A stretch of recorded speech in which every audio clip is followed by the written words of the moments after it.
बस पहचान लो। तो हमारे प्रभु श्री राम अयोध्या में राजा दशरथ जी के यहाँ प्रकट हुए हैं। और प्रकट कैसे हुए? पुत्रेष्टि यज्ञ के माध्यम से।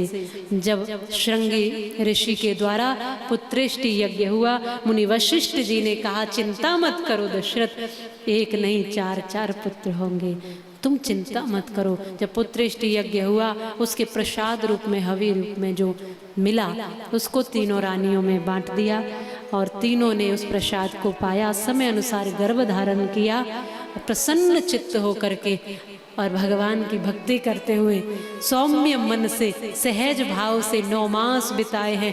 यह भी बहुत बड़ी सीखने की बात है माताओं। जब बालक गर्भ में हो, शिशु गर्भ में हो, तब 9 महीने तक माताओं को किस तरह का आचरण करना, किस तरह का व्यवहार करना, किस तरह का खान पान रखना, किस तरह का जीवन जीना, कैसा मन रखना, कैसा चिंतन करना, क्या पढ़ना है, क्या देखना है, क्या सुनना है, किस जगह पर जाना है, किस स्थान से परहेज करना है, किन लोगों के बीच बैठना है, यह सबका विशेष ध्यान रखने को कहा गया है शास्त्रों में। फिर जब यदि हम साधना करते हुए, भजन करते हुए, अपना खान पान विचार व्यवस्थित करते हुए 9 महीने बिताते हैं, शास्त्र अध्ययन करके, अच्छा देखकर, अच्छा सुनकर, कथा सुनकर, तो निश्चित रूप से भगवान का भक्त ही इस गर्भ में आता है और हमारे कुल तक को तार देता है। माता कौशल्या, कैकेयी और सुमित्रा जी ने बहुत सुंदर जीवन, यहाँ 9 मास तक बहुत व्यवस्थित मन रखा और फिर वो समय आया है जहाँ भगवान का प्राकट्य हुआ है। 9वीं तिथि मधुमास पुनीता, शुक्ल पक्ष अभिजित हरि प्रीता, मध्य दिवस अति शीत न घामा, पावन काल लोक विश्रामा।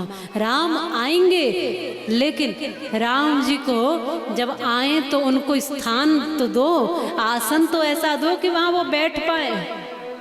इसलिए पुत्रेष्टि यज्ञ करा के यहाँ पर पुत्र प्राप्ति की है राजा दशरथ जी ने।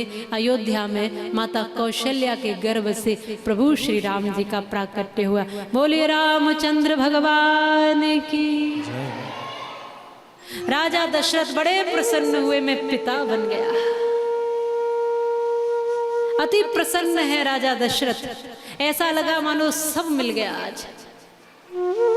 थोड़ी देर बाद ही एक और दासी दौड़कर आती है और कहती है, महाराज आपको बधाई हो, आपकी रानी कैकेयी ने भी एक सुंदर बालक को जन्म दिया है। बोलिए भरतलाल की। महाराज की खुशी दोगुनी हो गई। तब तक खुश हो ही रहे थे कि तीसरी दासी ने भी समाचार आकर सुनाया, महाराज आपको बधाई हो, बधाई हो, आपकी रानी सुमित्रा ने तो 2 बालकों को जन्म दिया है। बोलिए लखन लाल की, शत्रुघ्न लाल की। इस तरह से 4 बालकों के पिता बने राजा दशरथ और बड़े प्रसन्न हो रहे, खुश हो रहे। पूरे नगर में, पूरी अयोध्या में आनंद छा गया, उत्सव, मंगल गीत, बधाइयाँ। और राजा दशरथ जो हाथ में है सब लुटा रहे, हीरे मोती सोना चांदी, प्रसन्न है क्योंकि आज अनमोल रत्न महाराज के आंगन में आए हैं।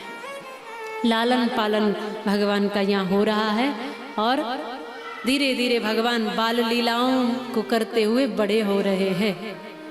नामकरण इत्यादि भगवान का हुआ और फिर भगवान के और संस्कार होते चले जा रहे हैं। हमारे शास्त्रों में 16 संस्कारों का वर्णन आता है। इसमें से जो नामकरण संस्कार है ये भी विशेष संस्कार है। गर्भाधान से लेकर अंतिम संस्कार तक का विधान शास्त्रों में है। यहाँ नामकरण संस्कार हुआ भगवान का और फिर भगवान की बाल लीलाओं का दर्शन, माताओं का अति आनंदित होना और भगवान को धीरे धीरे बड़े होते हुए देखना। कौशल्या जब बोल न जाई, ठुमुक ठुमुक प्रभु चले पर आए। घुटवन चल रहे भगवान, कभी धीरे धीरे खड़े होने लगे हैं, फिर दौड़ रहे हैं। ये सब लीलाएं कर रहे हैं प्रभु। आनंदमय कथा और इसका दर्शन है। अब प्रभु और बड़े हुए, उनके अनेकों संस्कार होते हुए अन्नप्राशन इत्यादि से आगे बढ़ के अब यज्ञोपवीत संस्कार हुआ और यज्ञोपवीत करके फिर वेदारंभ संस्कार शुरू करते हैं।